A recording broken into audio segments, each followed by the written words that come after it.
Assalamualaikum warahmatullahi wabarakatuh. Kami dari kelompok 10 ingin menganalisis dan menjelaskan tentang soal-soal yang diberikan. Perkenalkan, nama saya Ariana 82Ji Marsaila dengan NIM 2308022. Perkenalkan, nama saya Indah Yanwari Dewi dengan nomor NIM 2308584. Perkenalkan, nama saya Putri Nila Hakim dengan nomor NIM 2300241. Oke, silahkan lihat videonya. Untuk soal nomor 1 adalah beri gambaran sebuah sinyal waktu kontinu yang bersifat periodik berupa sinyal sinus dengan frekuensi F sama dengan 5 Hz dan fase awal theta yaitu pi per 2 radian. Nah, untuk soal tersebut kita memiliki persamaan rumus yaitu xt sama dengan A sin 2pi dikali F dikali T plus theta. Nah, di mana untuk A ini adalah amplitudo atau nilai maksimum dari sinyal, lalu F itu adalah frekuensi, dihitung dalam disebutkan dalam Hz dan jumlah siklus per detik, dan T adalah waktu, lalu theta adalah fase awal yang terbilang dalam radian. Dan berdasarkan soal yang telah diberikan, kita mengetahui bahwa frekuensi dari soal tersebut adalah 5 Hz dan juga fase awalnya adalah pi per 2. Nah, untuk mengetahui dari periode sinyal, kita dapat menghitung menggunakan rumus T sama dengan 1 per F. Nah, untuk F-nya ini kita sudah ketahui bahwa frekuensinya adalah 5. Jadi, kita masukkan saja 1 per F-nya adalah 5 sama dengan 0,2 detik. Nah, itu adalah periode untuk sinyal yang sudah diketahui pada soal. Nah, jadi setiap siklus sinyal berlangsung selama 0,2 detik. Dalam satu detik karena frekuensinya 5 Hz akan ada 5 siklus penuh. Nah, kita langsung melihat saja untuk grafik dari soal nomor 1 ini seperti apa. Nah, ini adalah hasil dari grafik yang sudah dibuat di MATLAB. Nah, kita masukkan ya di sini F-nya adalah 5, lalu ada fasenya dan T-nya juga gitu ya. Terus ini untuk rumusnya. Nah, kita tampilkan di sini di grafiknya terbilang bahwa sinyal ini dimulai dari nilai maksimum A pada T itu 0 karena fase awalnya adalah pi per 2 radian yang menyebabkan fungsi sinus dimulai dari puncak positif dari atas dari 1, lalu grafik sinyal ini akan menunjukkan gelombang sinusoidal tadi sebanyak 5 siklus penuh gitu ya dalam satu detik, dimulai dari nilai maksimum A pada T sama dengan 0 dan berulang setiap 0,2 detik. Nah, kita lihat di sini bahwa terbilang ada 5 siklus gitu ya yang penuh. Jika kita hitung di sini ada setengah, 1, 2, 3, 4, dan setengah juga, berarti ada 5 siklus penuh. Nah, dengan kesamaan yang sudah ditentukan, grafik sinyal tersebut dapat digambarkan dengan waktu di sumbu horizontal dan amplitudo di sumbu vertikal. Nah, setiap periode T tadi yang sudah diketahui 0,2 detik, dan pada T sama dengan 0, sinyal mencapai maksimum. Seperti itu untuk jawaban dari soal nomor 1. Dan kita lanjut ke soal nomor 2, yaitu ulangi langkah tersebut untuk nilai F sama dengan 10 Hz, 20 Hz, dan 30 Hz, sementara fase awalnya ditetapkan 0 untuk semua kasus di atas. Nah, berarti kita masih sama menggunakan rumus yang tadi di soal nomor 1 juga, kita tinggal mengganti saja untuk frekuensinya menjadi yang sudah diminta di soal, yaitu 10, 20, dan juga 30 Hz. Nah, untuk frekuensi yang 10 Hz di sini, kita mempunyai sinyal yang menunjukkan 10 siklus penuh dalam interval waktu 1 detik. Untuk gelombang sinus tersebut naik dan turun 10 kali dalam 1 detik, menunjukkan sifat periodik dari sinyal dengan frekuensi ini. Jika di soal nomor 1 sebelumnya, kita memiliki frekuensi 5 Hz dengan 5 kali siklus penuh dan berulang untuk periode itu adalah 0,2 detik.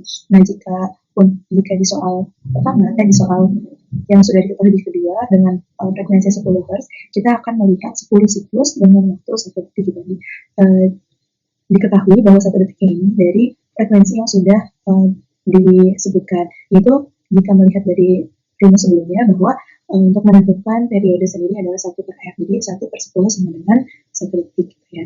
Nah, lalu di sini kita bisa melihat untuk grafik dari frekuensi 10 Hz seperti ini, terbilang ada 10 siklus. Bisa kita lihat masih sama bahwa dimulai dari 0, dari puncak karena dia positif. Jadi kita bisa hitung bersama-sama di sini 1, 2, 3, 4, 5, 6, 7, 8, 9, 10. Jadi pada frekuensi untuk nilai 10 Hz memiliki 10 siklus penuh dalam interval waktu 1 detik. Dilanjut untuk frekuensi 20 Hz. Nah, makin tinggi frekuensinya akan semakin rapat gitu ya untuk siklusnya. Karena diketahui pada frekuensi 20 Hz sinyal dengan frekuensi ini memiliki lebih banyak siklus dalam 1 detik dibandingkan dengan 10 Hz tadi. Gitu. Karena bisa kita lihat bersama di sini untuk grafiknya, dia memiliki sinyal yang semakin rapat dengan siklus yang semakin banyak juga gitu. Untuk gelombang sinus akan lebih rapat dengan 20 siklus dalam 1 detik. Nah, selanjutnya sama untuk frekuensi 30 Hz dengan frekuensi yang lebih tinggi ini, 30 Hz, gelombang sinus semakin rapat. Jadi bisa dilihat perbedaan dari frekuensi 10 Hz, 20 Hz, dan juga 30 Hz bahwa di sini tuh grafik sinyalnya semakin rapat. Nah, dalam waktu 1 detik akan ada 30 siklus lengkap yang membuat gelombang menjadi sangat padat dan cepat berfluktuasi. Nah, ini untuk grafik dari frekuensi 10 Hz, 20 Hz, dan juga 30 Hz. Karena dalam periodenya semakin tinggi frekuensi akan semakin pendek periode sinyal. Dengan kata lain, sinyal dengan frekuensi 30 Hz ini memiliki periode lebih pendek dibandingkan dengan sinyal frekuensi 10 Hz tadi gitu, atau di soal pertama adalah 5 Hz. Lalu untuk jumlah siklusnya, sinyal dengan frekuensi lebih tinggi menunjukkan lebih banyak siklus dalam 1 detik. Dengan frekuensi 30 Hz ini memiliki 3 kali lipat jumlah siklus dibandingkan dengan frekuensi 10 Hz. Nah, untuk gelombangnya sendiri, kita bisa lihat bersama-sama gitu ya, perbedaan dari gelombang 10 Hz, 20 Hz, dan juga 30 Hz. Karena frekuensi yang lebih tinggi membuat gelombang sinus menjadi lebih rapat dan cepat berulang. Nah, pada frekuensi 10 Hz, gelombang terlihat lebih jarang. Sedangkan pada 30 Hz, gelombang sangat padat dan cepat. Tuh, sama seperti 20 Hz juga sangat terlihat gitu ya untuk perbedaannya. Nah, selanjutnya untuk soal nomor 3, ini berikan kesamaan untuk sinyal seperti gambar berikut ini. Jadi kita sudah diberikan bentuk sinyal, ada 2 grafik ya, di sini ada grafik A dan juga grafik B. Bisa dilihat bersama-sama untuk teman-teman gitu ya. Di sini untuk grafik A sendiri, sinyal pada grafik A ini berbentuk impuls persegi panjang. Bisa kita lihat di sini seperti ada dua tumpukan persegi panjang yang bawah dan juga atas jika di sini diberikan garis gitu ya. Nah, memiliki 2 pada interval waktu tertentu kemudian turun menjadi 0 dari yang min 2 ini lalu naik, lalu dia kembali lagi menjadi 2, 0 setelah interval tersebut. Nah, berdasarkan gambar, sinyal ini memiliki 2 untuk interval antara T sama dengan min 1, mungkin sini T sama dengan min 2, dan juga T sama dengan min 2, T sama dengan min 1, hingga T sama dengan 2 gitu ya. Dan di sini dan nilai 0 di luar interval tersebut. Lalu untuk kita diminta untuk memberikan persamaan di grafik A ini. Gitu. Jika dilihat dari gambarnya, untuk grafik A ini, kita bisa lihat bahwa ini adalah fungsi rektangular. Nah, di mana untuk persamaannya, di sini adalah X, T, sama dengan 2 Rek T per 2. Nah, sinyal ini itu berbentuk impuls persegi panjang yang memiliki 2 interval waktu. Ya, bisa kita lihat bersama-sama tadi juga. Nah, di mana untuk Rek tersebut, di mana Rek adalah fungsi dari rektangular yang bernilai 1 pada interval 0,5 lebih kecil sama dengan dari T lebih kecil dari lebih kecil sama dengan 0,5 dan bernilai 0 di luar interval tersebut. Nah, seperti itu untuk grafik dari kanan. Karena panjang durasi dari sinyal adalah 2 detik, dari T sama dengan min 2 hingga T sama dengan 2, maka fungsi rektangular ini akan disesuaikan dengan pembagian durasi tersebut, yaitu T per 2 gitu ya, seperti kita lihat pada persamaan gitu dari grafik A ini, yang membuat interval menjadi min 2 dan juga 2. Nah, selanjutnya untuk persamaan dari grafik B yang sudah diberikan. Jadi untuk grafik yang B ini, sinyal ini berbentuk impuls segitiga simetris di sekitar T sama dengan 0, dengan puncak mencapai nilai 1 di T sama dengan 0 dan turun menjadi 0 pada T-1, pada T-2 dan T2 gitu ya. Sini bisa kita lihat nih, ini tuh seperti turun gitu ya, dari puncak di 0 sama dengan puncaknya 1, lalu ketika dia sudah mencapai min 1 ke bawah sampai min 4, ini terlihat turun gitu. Dimana tri adalah di sini kita bisa lihat untuk persamaan dari bentuk grafik ini adalah X sama dengan tri T per 2. Dilihat bahwa tri adalah fungsi segitiga yang bernilai 1 di T sama dengan 0 dan turun secara linear hingga 0 pada T kurang lebih itu ada di 2 ini ya, di 2 setelah 1 dia di puncak lalu dia akan turun di 2 ini. Nah, fungsi ini disesuaikan dengan pembagian durasi 2 untuk menjadi simetris dan penurunan linear dari nilai 1 ke 0 pada titik ini, di titik min 2 dan titik T2. Seperti itu untuk persamaan dari grafik yang sudah diberikan oleh soal. Selanjutnya ada satu soal lagi di sini tentang bangkitkan sinyal sinus pada soal nomor 1 dengan menggunakan MATLAB untuk waktu dari T sama dengan 0 sampai T 2 detik gitu ya. Nah, dilihat ini soalnya masih bersambung. Baik. Selanjutnya untuk jawaban dari soal bangkitkan sinyal sinus pada soal nomor 1 dengan menggunakan MATLAB untuk waktu dari 0 sampai T 2 detik gitu. Nah, di sini bisa kita ketahui bahwa untuk membangkitkan sinyal sinus dihitung dengan persamaan xt sama dengan A dikali sin 2pi plus beta xt dengan hasil sinyal akan dipetakan dengan plot yang menunjukkan hubungan antara waktu dan amplitude dari sinyal. Nah, bisa kita lihat ya di sini untuk amplitudenya sendiri kita memasukkan satu, dan untuk frekuensi di soal nomor 1 adalah 5 ya. Lalu ada fase awal, yaitu fase awalnya I per 2, dan juga tentang waktunya itu diminta dari 0 sampai 2 detik. Gitu. Nah, langsung saja gitu kita masukkan ke bentuk dari persamaannya untuk sinyal sinus ini, yaitu X sama dengan A dikali C 2pi F dikali T ditambah dengan beta. Nah, ini adalah grafik yang dihasilkan dari soal yang di atas. Dengan ketika sinyal ini digambarkan, akan melihat 10 siklus gelombang sinusoidal yang dimulai dengan amplitude positif dari atas dan berulang sebanyak 0,2 detik. Nah, ini akan memberikan pergeseran awal sehingga sinyal tidak dimulai di titik 0, melainkan langsung di titik puncak. Nah, di sini akan berulang 10 siklus, gitu. Bisa kita hitung sama-sama ya teman-teman. Sini ada setengah, 1, 2, 3, 4, 5, 6, 7, 8, 9, 10. Sini ada setengah lagi. Nah, untuk sinyal yang diberikan pada soal ini, gelombang sinusoidal dengan frekuensi 5 Hz dan fase awal yang beroscilasi sebanyak 10 kali dalam rentang waktu 2 detik. Fase awal ini membuat sinyal dimulai pada nilai puncak positif dan periode sinyal adalah 42 detik. Jadi, seperti itu akan dilanjutkan pembahasan soal hasil.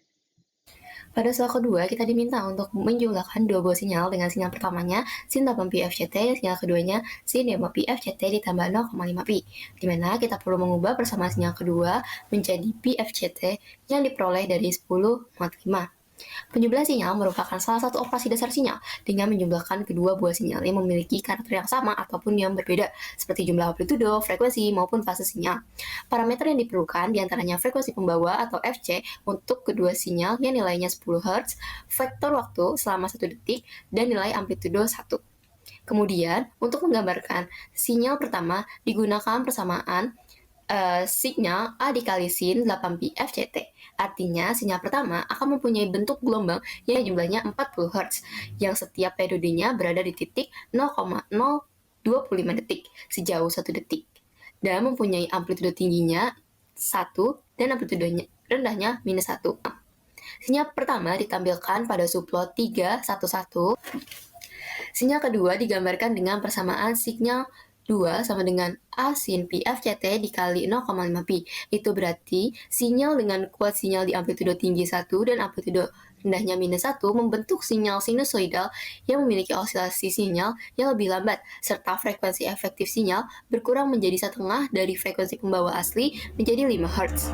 Frekuensi dari sinyal ini akan bergeser ke kiri sejauh 90 derajat, sehingga sinyal dimulai dari amplitudo 1, dan periodenya berada di setiap 0,2 detik. Sinyal kedua ditampilkan pada subplot 312. Selanjutnya, sinyal hasil penjumlahan dihitung pada variabel sum signal sama dengan sinyal 1 ditambah sinyal 2 yang menghasilkan kombinasi sinyal baru dengan sinyal berfrekuensi tinggi mengikuti pola sinyal berfrekuensi rendah. Artinya, setiap periode di titik 0,2 detik akan terdapat 8 Hz frekuensi dengan periode 0,02 detik. Sinyal hasil penjumlahan ditampilkan pada subplot 313. Ketiga buah sinyal memiliki tabel sumbu X terhadap waktu dan sumbu Y terhadap amplitudo. Berikut disajikan pada bentuk deskripsi. Oke, untuk selanjutnya kita akan membahas tentang soal yang ini, yaitu di mana ini adalah merupakan perkalian sinyal. Kita akan mengalihkan sinyal satu atau sinyal yang ini dengan sinyal kedua, yaitu sinyal yang ini. Dan untuk parameter yang kita punya frekuensi carrier itu sebesar 10 Hz dan frekuensi sampling sebesar 100 Hz. Frekuensi sampling ini nilainya harus lebih tinggi dari 2 kali frekuensi tertinggi dalam sinyal agar sesuai dengan teori Nyquist. T yang digunakan atau ini adalah waktu. Waktu tersebut dari 0 hingga 1 detik dengan stepnya yaitu 0,001. Kita juga punya amplitudo yang akan ditampilkan itu sebesar 1. Selanjutnya itu kita akan membuat sinyal 1 dan sinyal 2. Pada sinyal pertama ini kita menggunakan frekuensi sampling yaitu sebesar 100 Hz. Jadi sinyal ini akan terlihat cepat karena frekuensinya tinggi yaitu 100 Hz. Bisa dilihat ini terlihat sangat padat dan sangat cepat. Ini adalah karena frekuensi samplingnya itu sebesar 100 Hz. Dan untuk membuat sinyal yang kedua, caranya yaitu dengan amplitudo yang akan dikalikan dengan sin kali Pi kali Fc kali T, atau sesuai dengan ini. Dan ini menggunakan frekuensi yang sebesar 10 Hz. Oleh karena itu, hasil yang akan ditampilkan itu akan terlihat lebih renggang. Bisa dilihat seperti ini contohnya. Tidak seperti yang pertama yang terlihat sangat cepat. Ini terlihat sangat renggang dan sangat lambat. Itu adalah karena frekuensi yang digunakan yaitu 10. Dan untuk selanjutnya kita akan melakukan perkalian sinyal ini dengan caranya yaitu dengan mult signal, itu sama dengan sinyal 1 yang akan dikalikan dengan sinyal 2 atau menggunakan fungsi ini. Dan bisa dilihat pada hasilnya pada grafiknya, ini adalah grafik hasil dari perkalian antara sinyal 1 dan sinyal 2. Dan hasilnya itu adalah sinyal sinusoidal yang memiliki frekuensi yang tinggi. Bisa dilihat ini adalah frekuensinya. Frekuensi tersebut mengikuti dari sinyal pertama yang memiliki frekuensi sampling sebesar 100, tetapi amplitudonya itu bervariasi sesuai dengan sinyal kedua. Oke, sekian untuk pembahasan soal tentang perkalian sinyal ini. Dilanjut ke soal berikutnya. Selanjutnya, kita diminta untuk menggambarkan sinyal sebelum dan setelah diatenuasi. Atenuasi merupakan salah satu operasi dasar sinyal yang menyebabkan penurunan kualitas sinyal, di mana nilai amplitudo yang dipengaruhi. Dalam analisis ini diperlukan sinyal asli sebelum dan sesudah diberikan vektor atenuasi. Parameter yang digunakan ialah frekuensi sampling atau Fs yang nilainya 1000 Hz, menghasilkan sinyal yang aman dari aliasi. Frekuensi pembawa atau Fc bernilai 10 Hz, vektor waktunya selama 1 detik dengan interval waktu 0,001 detik di setiap titik sampling. Nilai amplitudonya 1. Sinyal ini digambarkan dengan persamaan Y sama dengan A kali sin Pi kali FCT. Artinya, sinyal akan membentuk gelombang sinusoidal yang berosilasi lebih lambat dari sinyal asli menjadi 5 Hz selama 1 detik. Fase sinyal yang seharusnya 0,1 detik berubah menjadi 0,2 detik titiknya. Amplitudo tertinggi sinyal berada di 1 dan amplitudo terendahnya berada di minus 1. Sinyal awal digambarkan pada subplot 211 dan sinyal mengalami pelemahan sebanyak 20% sehingga vektor atenuasi sinyal menjadi 0,8 dB. Melalui variabel signal atenuasi, vektor atenuasi dikalikan dengan sinyal awal menghasilkan sinyal yang telah diatenuasi dengan ditandai oleh penurunan amplitudonya. Nilai amplitude yang mulainya 1 kini turun menjadi 0,8 karena vektor atenuasi yang sifatnya melemahkan. Dampaknya, sinyal ini tidak akan sekuat sinyal awal yang memungkinkan informasi yang dikirimkan lebih lama. Sinyal hasil atenuasi digambarkan pada subplot 212. Kedua buah sinyal memiliki label sumbu X terhadap waktu dan label sumbu Y terhadap amplitude. Berikut ini penjelasan pada bentuk deskripsi. Di soal terakhir, kami diminta untuk menggambarkan dan menganalisis sinyal sebelum dan setelah diamplifikasi. Amplifikasi adalah salah satu jenis operasi sinyal dengan dipengaruhi oleh peningkatan amplitudo. Dalam membentuk sinyal dibutuhkan parameter, diantaranya frekuensi sampling atau Fs yang nilainya 1000 Hz, memenuhi syarat Nyquist frekuensi sehingga terhindar dari aliasing. Frekuensi pembawa Fc bernilai 10 Hz, frekuensi waktu sejauh 1 detik dengan interval waktunya 0,001 detik, dan nilai amplitudonya 1. Sinyal awal digambarkan dengan persamaan Y sama dengan A sin Pi FCT. Artinya, sinyal akan membentuk gelombang sinusoidal yang berosilasi lebih lambat daripada sinyal asli menjadi 5 Hz selama 1 detik. Fase sinyal yang seharusnya 0,1 berubah menjadi 0,2 setiap titiknya. Amplitudo tertinggi sinyal berada di 1 dan amplitudo terendahnya berada di minus 1.